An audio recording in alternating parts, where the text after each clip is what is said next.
Get started, I'm going to say this truthfully. If you guys want to hear someone saying this was an incredibly great show, I'm not that guy. I'm sorry. I'm not going to say this was a great show. I'm not. I'm going to tell you exactly what this show was, and it wasn't a good show. It was very bad. And I know you're going to say, you crazy, but I'm not. I'm seeing it in the point of view of booking. I'm not seeing it in the point of view of performance.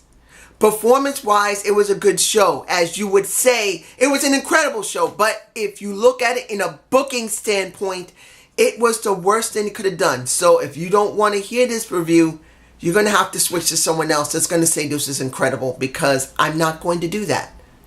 So getting that out of the way, I'm going to say this. I'm not doing exactly a full review, but I will skim over all the stuff that was relevant.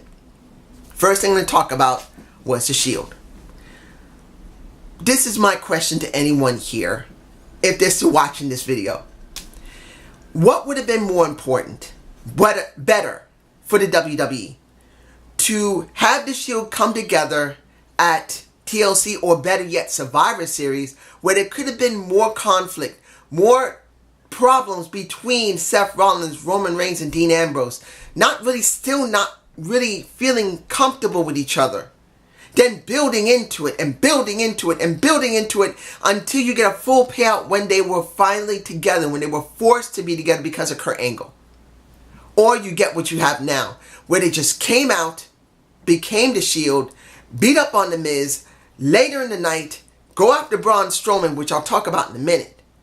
Wearing Shield shirts already, not even waiting a week, not even waiting 1 week. Ladies and gentlemen, get this. They didn't even wait a week to say, ladies and gentlemen, look at our new t-shirts. We are The Shield. No, already printed up. No spontaneity. There was no real reason to care about this, because it was already so badly prepackaged, so rushed, that it looked terrible. Seth Rollins, Dean Ambrose, and Roman Reigns are a fail. I don't care what anyone says. They're a fail. They tried individually to push these guys when it was too soon to break them up. And when you did push them, you didn't always push them all properly. And then Dean Ambrose became complacent and compliant. Didn't care anymore. Seth Rollins got injured and then wasn't booked properly. And then Roman Reigns was pushed so badly, so hard, to be a replacement for John Cena. He was rejected, and that he particularly is the reason they had to bring The Shield back together. I agree with the Sleg Daddy 100%. I don't agree with the Deluxe Man that he hates his guts because he feels like he is privileged. Anybody can be privileged in the wrestling business, no matter if they knew someone or if they're a relative. It counts in their performance. And he hasn't had a chance to really grow as a performer yet. Too soon. Rushed.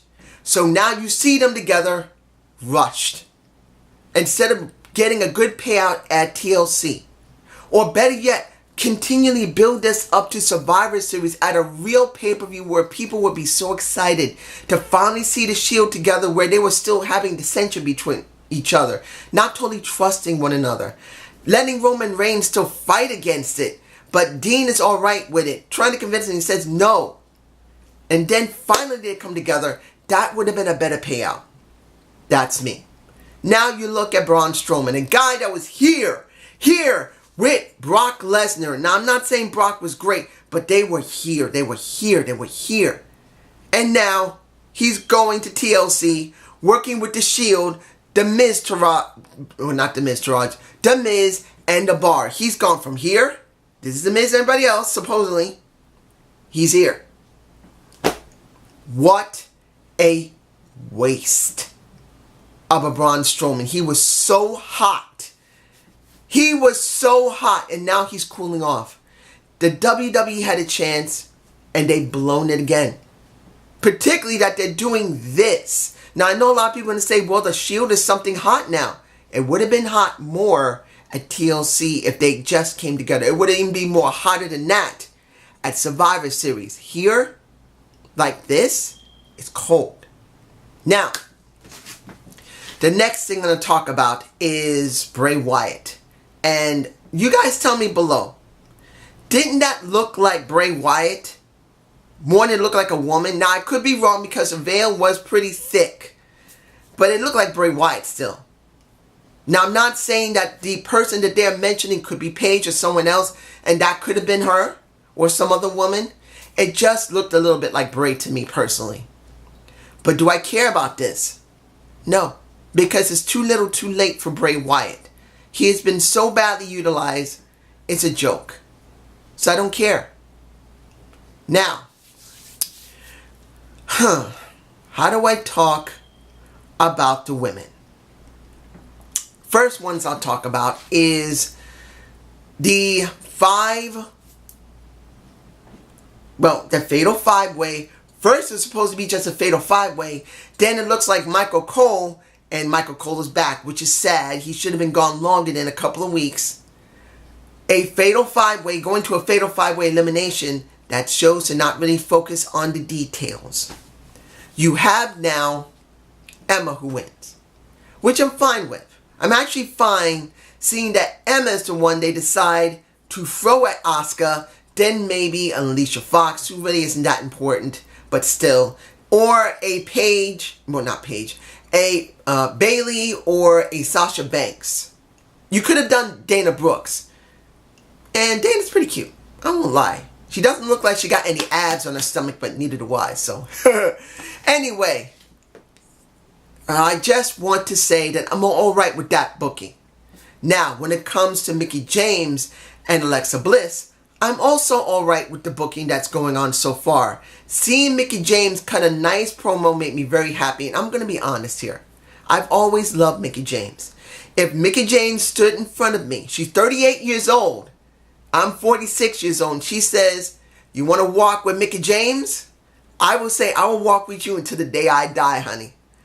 Mickie James is one of the most beautiful women that can go in the ring, that can talk well in the ring, that can sing to a certain extent. She is good. She's one of the best all-around workers that we've ever had in the business. I'm not saying that there aren't any others like Trish Stratus and Lita and those women, but Mickie James will one day be in the Hall of Fame. It's got to be the WWE, not GFW. That's just me. And seeing this is alright, but then I'm just worried because I know Survivor Series will be coming up and they're going to do Asuka versus the champ eventually. I'm hoping they don't rush Mickie James versus Asuka at Survivor Series because that will be the worst booking that you ever have. I'm hoping they'll just build up into her. But that's just me. Now, I don't have any shots of Orlando Jordan. But seeing Orlando Jordan facing... I just don't know where they're going with Orlando Jordan. I just don't know. I don't know. It just feels like he's become stagnant. Unless Kurt Angle turns heel, you're just not going to get anywhere. But that's just me. Anything else am I forgetting? I know there's a lot of stuff that was on that show, and I'm not going to remember it all. But I am going to say that the end of the show, when it came to Enzo Amore versus Kalisto, was they blew their wad too soon. This was the worst booking you could have done for Enzo Amore. Enzo is the most over cruiserweight they have and made them relevant. And instead of giving a good payout for Enzo, a good payout for 205 Live, within less than a few weeks, barely even a month, not even 2 to near 3 weeks, Enzo has not a great match. You got all basically the cruiserweights around, and the worst thing is that Enzo jobs here. He jobs. Why would you take the belt off the most entertaining person that the cruiserweights had, that people really hated or loved, and hand it over to Kalisto, who just went into the cruiserweights? Yes, he's popular, but he's not Enzo Amore. This was too soon. This was too soon. And you know the reason why it's too soon? Because instead of making 205 Live relevant by letting Enzo hold on to the title for a couple of months. Easily, at least 3 or 4 months. You drop it to Kalisto because you think it will make things interesting for 205 Live due to the fact that they only have half of the arenas full. Most of the shares for their network is by half, maybe. Should be half where it is. Because as it stands right now, this was a knee-jerk reaction out of fear. Instead of saying this is what the WWE had a choice. They could say, hey, we're not doing very well. We need to really change how our writing is. We need to change how we're booking our people. We need to change how our people's characters are. And I know by next year, we can make it work with that new changes. We don't implement it now. We don't implement it from October into December. We start implementing them in January. A totally new facelift on Monday Night Raw and SmackDown with the new character development, new writing, new booking. That would have worked. That's one way. Second way, doing exactly what they did. They threw the most craziest things they could think of at Raw, at SmackDown, and hoped it sticked. And mind you, Hell in a Cell was great. It was a surprise. But it shows they were desperate. And now this is another knee-jerk reaction. A bad knee-jerk reaction. They got kicked in the leg and they kicked someone dead in their jaw. Actually, dead in the nuts. Instead of saying, whoa, he kicked me, why? Instead of saying, someone kicked me and it hurts bad, but why the frick did you kick me? Instead of doing that, they do a knee-jerk reaction and they kick the person in the nuts. Or in the ladies' area if you're going to go by a woman's standard. This was a bad show. It ruins TLC and also ruins Survivor Series because there's no build now. But this is just my point of view. Have a good day, have a good night, and oh, watch for booking the wrestler because Morgan Hyde asked for it. I'm going to try and book Shinsuke Nakamura. It's going to probably be later tonight or tomorrow. I don't know yet. Peace.